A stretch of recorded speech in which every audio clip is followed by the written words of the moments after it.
waye ya bada kudin? Shi Naziru sarkin waka shi ya alkawarin zai baki miliyan 2. Oke.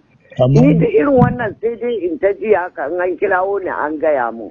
To yanzu babu wanda ya tuntube ki daga cikin mutanen Nazirin kenan akan ki zo ki karbi miliyan 2 din da ya alkawarin zai baki.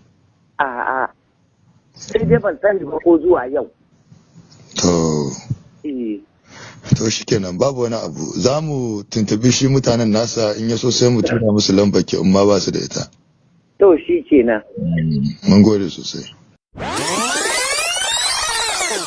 Ko ki bada kuɗi ko kuma ki bada kanki ba shine abubuwan da ake fama da su ba. Na ce duk matan Kano in za a sa su a fim sai a duk ban faɗi wannan ba. Mace ce a ce sai an yi wani abu da ita za a sa ta a fim, wannan maganar haka take ba ƙarya bane ba. Na ce duk matan Kano in za a sa su a fim sai a duk ban faɗi wannan ba.